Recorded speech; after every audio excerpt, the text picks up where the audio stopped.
Boa noite. Uma noite abençoada de quarta-feira. Nos reunimos nesse início de ano, afinal de contas estamos em janeiro. Para quê? Para renovar a nossa esperança. E está lá no capítulo 19 do Evangelho segundo o Espiritismo, que ela acabou de ler, no item 11. Mas o que é esperança? Esperança é a disposição do espírito que induz a esperar que uma coisa há de acontecer, que há de se realizar. Segundo o dicionário, expectativa. Uma coisa que se espera.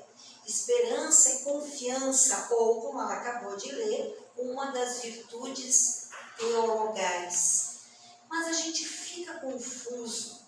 Qual é a diferença ou qual é a relação entre fé e esperança? Fé é atitude própria, é convicção, é crença que relaciona o homem a Deus, na expectativa da salvação da alma. Esperança é, agora genericamente falando, toda tendência para com o bem, futuro, possível, mas incerto. E aí a gente pincela uma frase lá desse capítulo 19 do item 11. Esperança, olha só. Pregai pela vossa esperança inabalável, para lhes fazer ver a confiança que fortalece e leva a enfrentar todas as vicissitudes da vida. O Espiritismo, ele tem um tríplice aspecto. Ele é sim religião porque ele nos conecta ao Criador, religa ao Criador, tem todo um arcabouço moral. E o Espiritismo é filosofia que agora há pouco nos fez viajar, né? O que é fé, o que é esperança, são as indagações. E é ciência, à medida que traz respostas. Vocês terão nessa casa o estudo sistematizado da doutrina espírita, o ESD. Quem não se inscreveu, se inscreva, porque lá na iniciação vão ser passados os princípios básicos, que logicamente não são apenas esses, são muito mais, mas para fim didático, a gente escolhe esses. A existência de Deus, princípios básicos da doutrina espírita, a existência e a sobrevivência do espírito, a imortalidade, a reencarnação, a comunicabilidade com os espíritos, a mediunidade, a pluralidade dos mundos habitados. O personagem de Orlando Bloom, nesse filme, Cruzada, nesse filme ele é o quê? Ele é um humilde ferreiro. E o que acontece na vida dele? O filho dele desencarna e a mulher se suicida, porque ela entra numa depressão profunda. Ele então se joga aí para as cruzadas, né? A fim aí então de esconder essa sua dor. E aquela época quem que se suicidava era um pecado imperdoável, ia arder no fogo do inferno e era enterrado então de cabeça separada do corpo. E por que a gente está falando isso? Justamente para ver aonde que nos dá esperança nesses assuntos difíceis da vida. Porque quem de nós talvez não tenha conhecido uma alma que se enganou e partiu aí pelas portas do suicídio, às vezes até um familiar. E aí vem a dona Ivone do Amaral Pereira, no princípio básico da comunicabilidade, através da sua mediunidade, e nos traz esse livro que não é um livro fácil de ler, mas importantíssimo, que nós façamos essa leitura, Memórias de um Suicida. E lá ela vem trazer o consolo quando ela vai falar que Maria de Nazaré, a mãe de Jesus, ela ergueu um hospital, o Hospital Maria de Nazaré, onde esses seres equivocados são resgatados. Olha a esperança que a doutrina espírita traz para aquele familiar que agora chora, não só pela perda do ente amado, mas por julgar que ele está condenado ao inferno eterno. Deus é amor. E Maria, com seu estandarte de luz, ela vai junto com a legião das servas de Maria, adentra as furnas mais pesadas, quando aquelas servas não conseguem entrar, diminui a sua própria luz e resgata esses seres. Esperança. Esperança na doutrina espírita, no postulado básico da comunicabilidade. Quantas cartas! Quanto consolo ao ler o livro, as mensagens, né? O livro, Nosso Lar, que esse espírito André Luiz, esse repórter do além, traz para dizer que continuam vivos.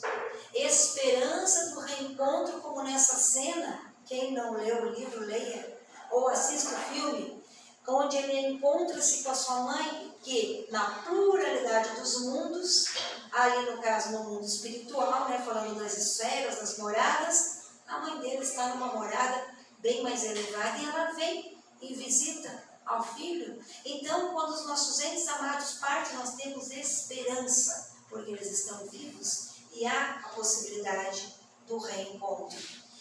A esperança é a capacidade de manter o ânimo em circunstâncias que sabemos ser desesperadoras. Pouco a pouco, né, passamos aí pela pandemia, mas nós mantivemos o ânimo firme e tivemos a esperança de que isso iria passar. Mas o que é a esperança? Ela é uma crença emocional na possibilidade do quê? De ter resultados positivos, relacionados a eventos, a circunstâncias da nossa vida pessoal. Então, sempre relacionada à expectativa positiva, na confiança em algo ou em alguém. Esperançar é muito além de esperar ou sonhar. Não se pode confundir esperança do verbo esperançar com esperança do verbo esperar. Uma das coisas mais perniciosas que temos nesse momento é o apodrecimento da esperança. Então tem muita gente que a gente encontra por aí e diz, aqueles desanimados, depressivos, tristes, isso não tem mais jeito. Não temos mais alternativa. A vida é assim mesmo. Violência, o que eu posso fazer? Espero que termine. Desemprego, eu não posso fazer nada, o governo que resolva. Fome, o que eu posso fazer? Espero que alguém me peça. Corrupção, o que eu posso fazer? Espero que os outros liquidem. Isso não é esperança, isso é espera. Então, esperar é deixar para os outros resolver. Ou que o problema, se resolva por si, tipo, deixa a vida me levar. A pessoa nesse estado, ela se anestesia. Ela deixa que a situação fique cada vez pior, porque ela não tem uma atitude de enfrentamento. Esperar que a vida dê um jeito, né? Ali aqui tem até um banquinho, Esperar é aguardar. Então, parece uma expectativa, vamos dizer assim, inerte. Esperar é não ir em frente. Então, é aquelas pessoas que no meu Rio Grande se fala aí, numa vida aqui se fala vida cozida, né? Lá se fala uma vida morna. Não casam direito, não trabalham direito, não moram direito, não educam os filhos direito, não constroem relações sólidas. Espera que aconteça, que Deus mande, que o destino haja, que alguém dê um jeito. E esperar, por vezes, é não perceber que a oportunidade chegou. Chegou isso na minha vida, eu vou sentar e esperar. Não, a oportunidade de refazimento, de crescimento. E há certas posturas que a gente adota nessa espera. Olha só, tem a espera passiva, que é essa que a gente está falando, que chega a ser irresponsável, a limite do crime de omissão. Então, se porventura aí levantarem a bandeira do aborto, nós somos chamados a levantar a bandeira pró-vida.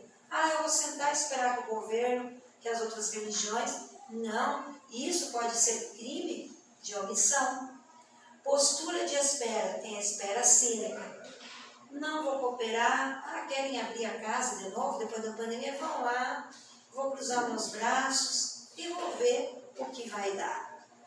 Tem a espera passiva, né? Que é a que nós já falamos, mas também tem a espera imprudente. Essa traz transtornos, desequilíbrios psíquicos. É quando a pessoa praticamente desiste, ela renuncia ao projeto reencarnatório, ao propósito que trouxe ela à vida, é a desistência da luta. Agora existe uma espera positiva, que é a espera ativa. Por exemplo, quando a mulher está esperando um bebê. Então nós mesmo no mediúnico, né, tem que dar um tempinho. Mas você está ali numa espera positiva, ativa. Tem a espera formativa, espera aí, eu ainda não posso abrir o meu consultório e te dar uma receita, porque eu ainda não peguei o meu diploma. Então a pessoa espera a formação acadêmica. Mas qual que é o problema? É aqueles que esperam por fora e se desesperam por dentro, geram desequilíbrio, que é um sentimento desastroso, aterrador. Então nós viemos aqui hoje falar de quê? De esperança. Lembrando, é a capacidade de manter o ânimo em circunstâncias que sabemos desesperadoras.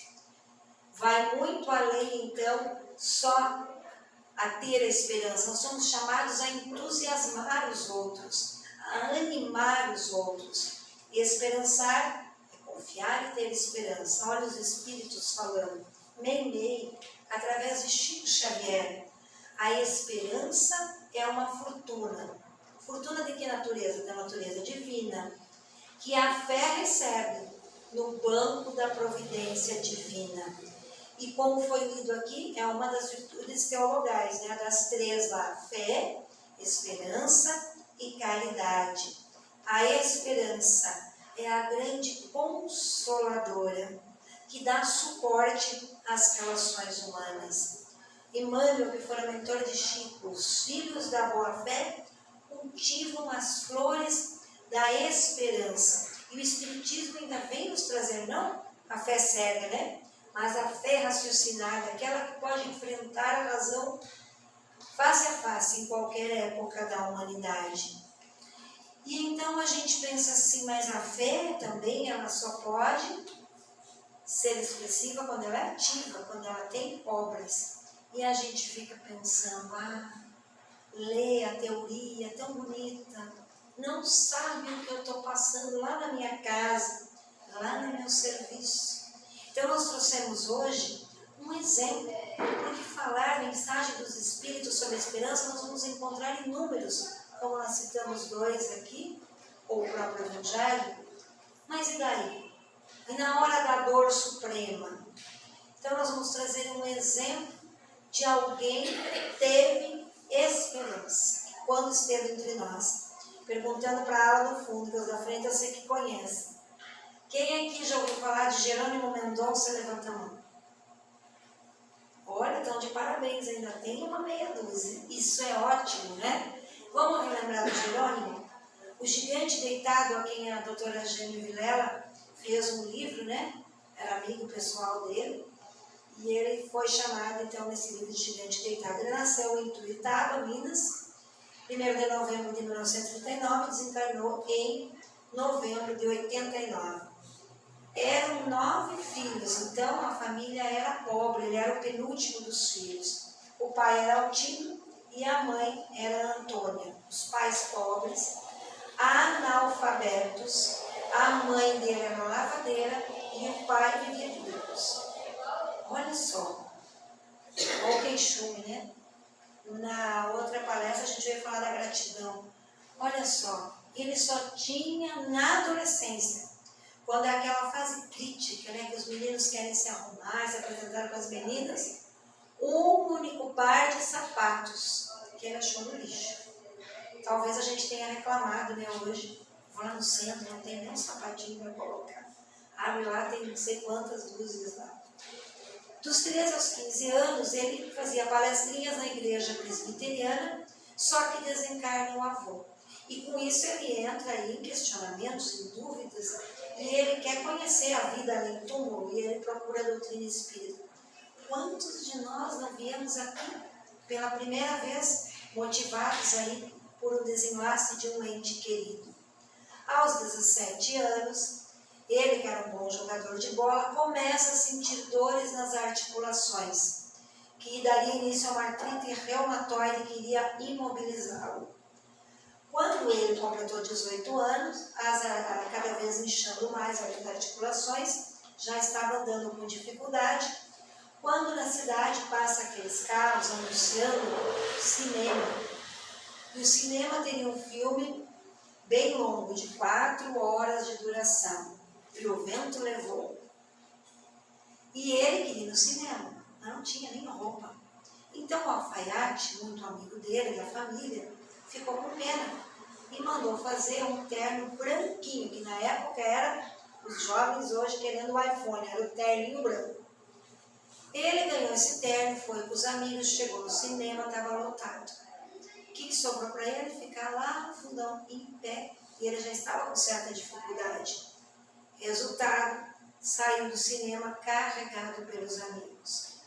Aos 19 anos, já não tinha cura na medicina, ele vai para a cadeira de roda, nada mais de futebol, nada mais de dar aulas, e ele fica numa cama ortopédica que foi ditada pelos espíritos. Olha que interessante. Vamos dizer ali, talvez não seja nem centímetros, milímetros, a mais ou a menos naquela curvatura. Esse é o desenho real da cama, está lá no livro da doutora Jane. Ele, então, morreria de hemorragia. Tinha que ter a inclinação exata para que ele pudesse permanecer vivo. O sofrimento de Jerônimo era tanto físico que ele não dormia. Diz Chico Xavier que só ele e Jesus sabiam do sofrimento que ele carregava. Imaginemos nós, a angina, aquele aperto no peito era tão forte, que ele tinha, está ali a foto, um peso de 30 quilos de areia para suportar a dor. E essa cama é interessante, que ela tem muita história, porque a cama era o quarto, era onde ele se alimentava, era o banheiro e era onde ele fazia palestra. Sim, Jerônimo, eles tinham ganhado uma Kombi para levar o centro, levar o Jerônimo a divulgar o Evangelho. E nessa cama, certa feita, ele está ali, tem uns casos que é até engraçado. Eu lendo o livro e meu marido rindo e ele perguntando para você também, quando chega a ser hilário. Porque certa feita ele vai para outra cidade e a Kombi, para não perder o horário, e a polícia para na blitz. Parou e aí olhou assim e falou, leva esse moribundo antes que vai morrer. Achou que estava indo para o hospital.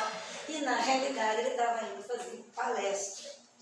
É interessante porque eu estava lá no Rio Grande do Sul, num centro bem pequenininho, lá no fundo, e o palestrante, até parente do meu amigo, do meu marido, estava falando do Jerônimo, do gigante deitado. Quando esteve lá, eu falei, nossa, lá de Minas para o Rio Grande do Sul, numa Kombi, olha, não dá para reclamar de vir para Londrina e Ibiporã, né? 32 anos, preso ao leito, paralítico. Daqui para baixo não mexia nada. E, num certo momento da existência, ainda ficou cego. Então, a doutora Jane era uma que lia para ele, os amigos liam o Evangelho, liam as obras para ele. Restou para ele o Espiritismo. Casei com a doutrina espírita no civil e com a dor no religioso. Como isso vai acontecer conosco, quando vem a dor a gente procura o médico e procura o tratamento espiritual. Ele procurou o Dr. Fritz e o Zé igual falou para ele, seu problema é os 3 C, cama, karma e calma, ou seja, nessa existência não teria jeito, ele ficaria assim. Mas pasme, Jerônimo fundou centros espíritas. Ceareiros de Jesus em 70, Manuel Augusto, o Código do Cano em 79, e o Lar Espírita. Pouso do Amanhecer para a época aos órfãos, hoje é creche, né? Em 83 e em Ituiutaba. Comunidade Espírita Maria João de Deus, Casa da Sopa. Qual é o nosso problema mesmo? Mesmo numa cama sem movimento e sem visão, ele fundou a Gráfica Espírita Carvalho Chútil, gravou mensagens de paz e o tema de esperança. Porque lá no fundo o que movia ele? A esperança. Que no outro mundo, como aconteceu, Divaldo Pereira Franco, com a sua mediunidade, certa feita está lá na mesa, quando ele ergue a cabeça, olha para a porta, ele vê aquela luz e diz: o gigante está em pé. Então a esperança de no outro mundo caminhar, voltar às suas faculdades normais. Quem duvida da voz dele, lindíssima, procure no YouTube uma palestra que ele fez. Alguém conheceu? Estava aqui na época? Não, eu não conheci. Ele veio para o nosso lar em Londrina e foi em Maringá. E em Maringá tem até o paizinho Hugo de Cambé fazendo abertura. E o Jerônimo faz uma palestra maravilhosa. A voz dele era de radialista. Fala sobre a transição planetária, o momento que estamos vivendo. Na época eram discos, gravou o disco Intimidade Espírita, Obrigado Senhor, escreveu livros, claro, de todos os outros escrever. Crepúsculo de um Coração, Cadeira de Rodas, Nas Pegadas de um Anjo, Escada de Luz, De Mãos Dadas com Jesus. Certa feita veio um repórter perguntar para ele: o que é felicidade para você, gente? O que é felicidade para você? Para você, para você. Alguns vão dizer achar o amor na minha vida. Outros vão dizer uma casa na praia. Outros vão dizer um carro novo. Jerônimo, poder 5 minutos virar de lado, sem depender de ninguém. Ora, só essa noite, quantas vezes nós viramos de lá para cá, levantamos, fomos ao banheiro, tomamos água, se tivemos sede, tudo ele dependia dos outros. Então, para ele, a felicidade seria virar de lado por 5 minutos. Nos meados dos anos 60, o Jerônimo quase desencarnou. Ele teve uma hemorragia muito forte que fez o médico chamar os amigos e dizer que não tinha mais jeito. Mas o Jerônimo, ele queria ver o Chico Xavier. Ele queria ir para Uberaba. E o médico disse negativo. Ele vai desencarnar no caminho, só se for de avião. Pois conseguiram um helicóptero. E Jerônimo foi ver o Chico. Quando ele chegou, ele estava deitado, né, ali aquela caminha mesmo lá.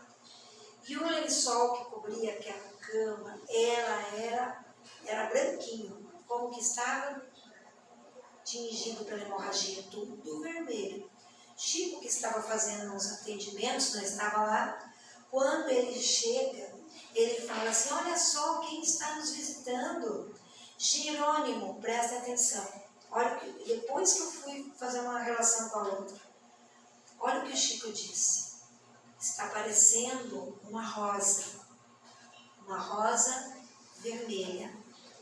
Vamos todos dar um beijo no Jerônimo, mas com muito cuidado, para essa rosa não despetalar. Um a um, deram um beijo no Jerônimo.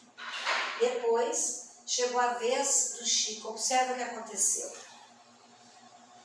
Ele sentia aquela vibração. Como nós trabalhamos com fluidoterapia, é assim. Não sei se a casa tem, então vou falar de licença para falar como é na nossa casa.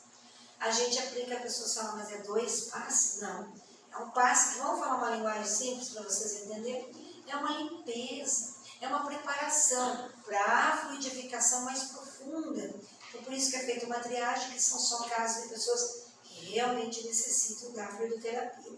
Chico agiu assim. Quando ele pede para as pessoas darem um beijo, eles estavam preparando para que recebesse o passe do próprio Chico. E o Chico fez o quê? Colocou a mão no abdômen. E ali era como se houvesse, imagina o passe do Chico, um passe curativo, uma descarga elétrica, um choque de alta voltagem. Era assim que Jerônimo sentia a mão do Chico. E a hemorragia parou. Uau, o médico não disse que ele ia desencarnar? Ele, que tinha ido fraco, teve que fazer a explanação do Evangelho.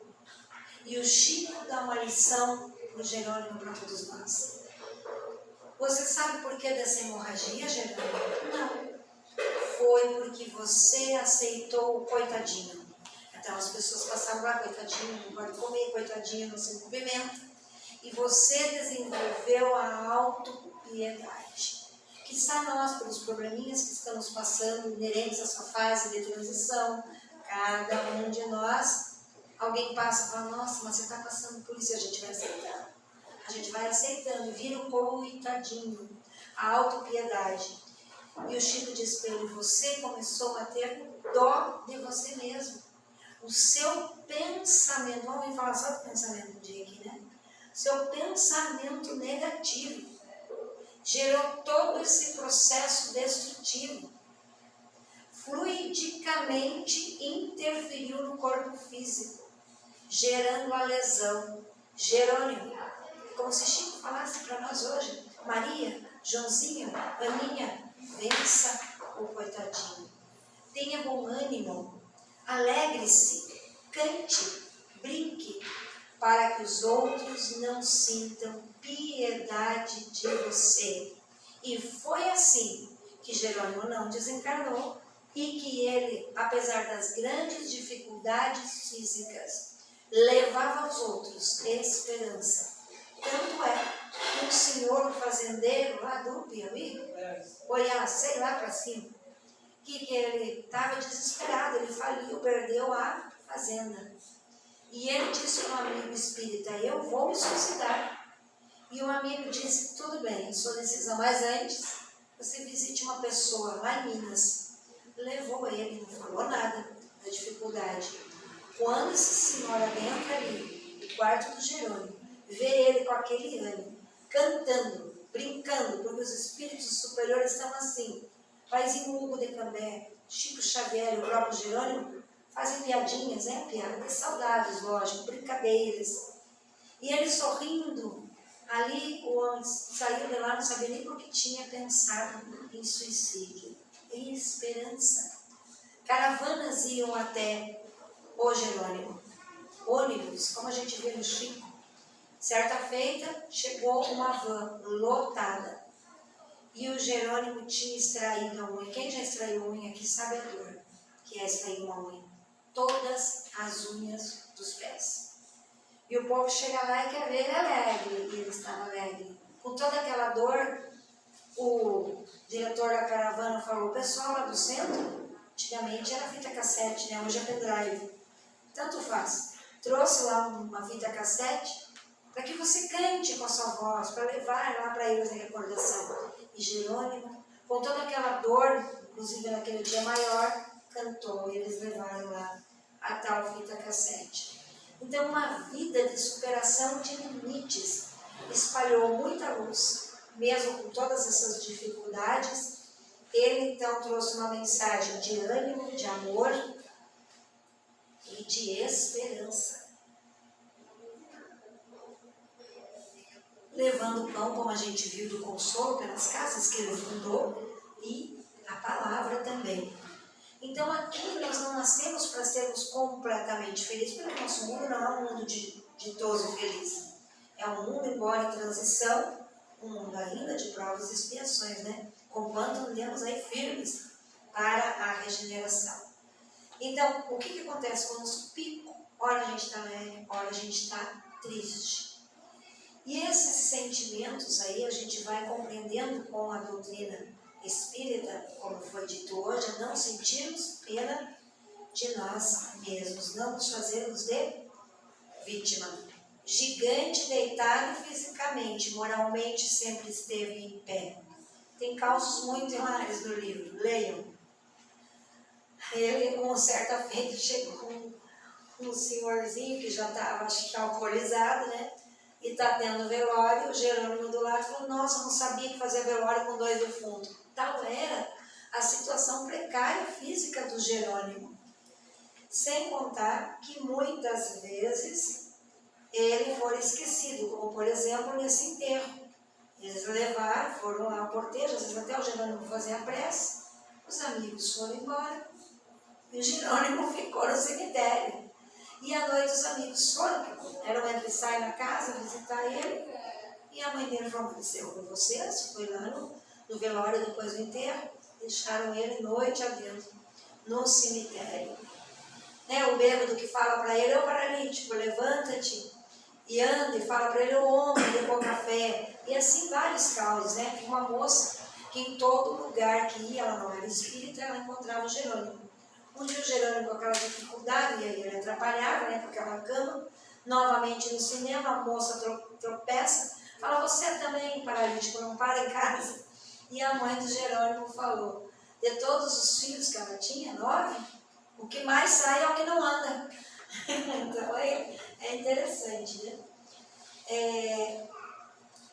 Aí a gente fica pensando, Jerônimo, encarnado como nós, né? Um pássaro preso na gaiola. Desencarnado, um pássaro livre. A esperança é uma ave que pousa na alma, canta melodias sem palavras e nunca cessa. Mas a gente, como a doutrina espírita sempre questiona, a gente fica pensando: por que Jerônimo adoeceu? E aí a gente vai encontrar em livro mediúnico da Nossa Célia Xavier, que mora em Rolândia. Eu não trouxe, eu tenho o livro Asas da Liberdade, um livro que também não é fácil de ler. Pelo Espírito Jerônimo, ele revela através da Célia. E também tem Jerônimo Mendonça, Vida e Obra. Quem que foi Jerônimo no passado? Horenseb, no Egito, um homem misterioso, um homem cruel, envolvido em bruxaria, matou muita gente, fascinava as mulheres, se apaixonavam por ele. Não vamos começar a usar isso, hein? Ele usava uma rosa. Então, quando eu li isso, e o Chico falando: olha só, parece uma rosa, olha os resgates, né? A analogia que o Chico fez buscando lá o passado. Ele usava uma rosa enfeitiçada. No Egito ele foi depois, em outra encarnação, em 1000. Escravizado, foi colocado a serviço do faraó, trabalhou lá na construção do monumento, quando ele conheceu um anjo, um anjo de bondade. Mas quando ele voltou à espiritualidade, ele se perdeu novamente, envolvido em ódio, em vingança. Como isso atrasa a nossa vida. Depois ele reencarnou como Cambises. A gente lê na história, vê os filmes, né? Círio, o rei da Pérsia, o grande imperador, ele foi filho do Círio II. Mas enquanto Círio, quando dominava lá as vilas, os reinados, ele ainda era piedoso, porque matava todo mundo e deixava o rei vivo. Cambises, Jerônimo, não. Até mesmo seus servos, até mesmo a sua esposa, quando grávida, ele chuta a barriga. E, enfim, leia o livro. Foi rei Luís da Baviera, e ele não progrediu. Olha como a gente cai. Quem não leu o livro Eustáquio, 17 séculos, 15 séculos, 17 reencarnações, leia para ver como a gente sempre tropeça de novo. Por isso que a gente está aqui. Ele não sucumbiu a orgias e devassidão, acabou ficando louco nessa encarnação. Então, uma reflexão: o que é capaz a maldade quando se junta a ambição?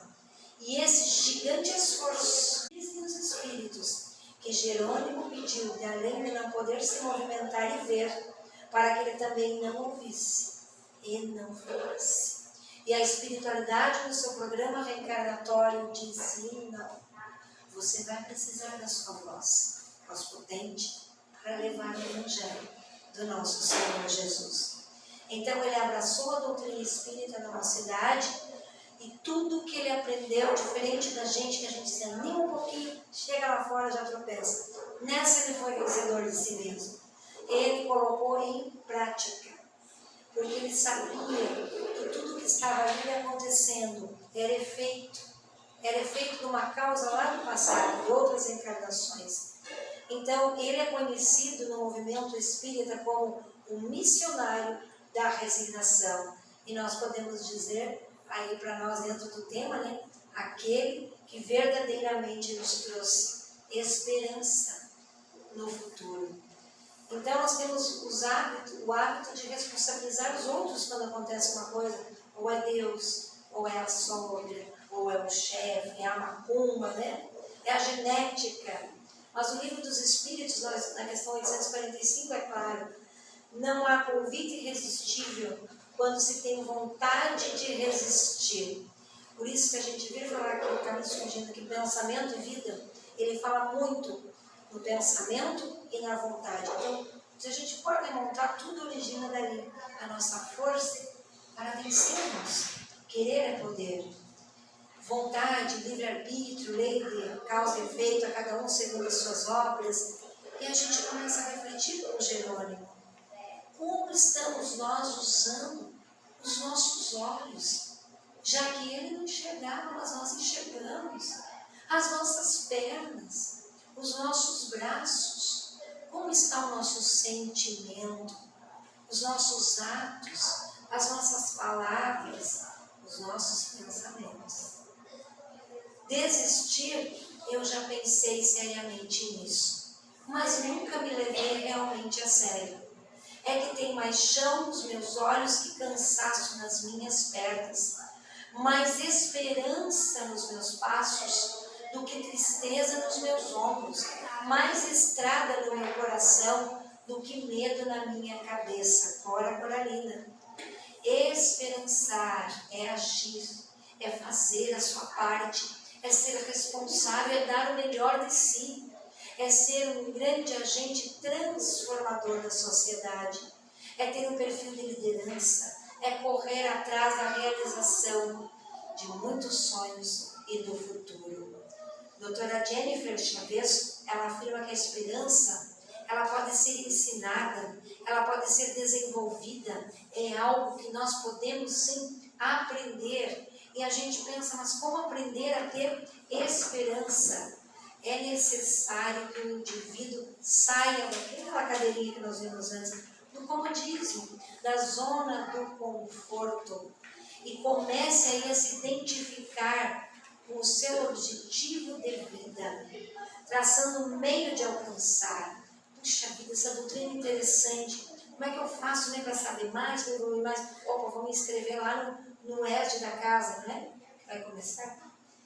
E aí você vai promovendo periodicamente a própria motivação. Porque vai ter dia que vai chover e a gente vai pensar assim, ah não, mas lá no estudo hoje está caindo canivete. E aí a gente põe uma força maior. Pode cair canivete, mas eu vou estar lá. Então a gente vai trabalhando sem esperar a motivação dos outros. Esperar, por vezes, é não perceber que a oportunidade chegou. E hoje, nos achados e perdidos, encontrei um sorriso que não dei, uma chance que perdi, uma oportunidade que me passou batida. Encontrei uma fé empoeirada, um sonho esquecido. Então eu peguei tudo de volta, delicadamente disse à vida, nada vai me fazer perder a oportunidade novamente. Michele Trevisan. Então, esperança para finalizar aqui com Mário Quintana. Lá, bem do alto do 12º andar do ano, vive uma louca chamada Esperança. E ela pensa que quando todas as sirenes, as buzinas, os recorrecos tocarem, ela atira-se. E ó, delicioso voo! Ela será encontrada miraculosamente na calçada, outra vez criança. E em torno dela indagará o povo, como é teu nome? Meninazinha de olhos verdes? E ela lhes dirá, mas ela vai dizer bem devagar, para que não esqueça, meu nome é Esperança. Então, meus amigos, meus irmãos, toda crise, disse Emmanuel, é fonte sublime do Espírito renovador, para os que sabem ter esperança. Esperamos aí, muito mesmo, e a espiritualidade espera de nós, Jesus espera de nós, que tenhamos essa confiança, esse ano que se inicia, essa fé firme, em busca dos nossos propósitos. e que eles sejam propósitos de renovação, propósitos no bem, no bom e no belo. Então, um feliz 2023 para todos nós com muita esperança. Muito obrigada.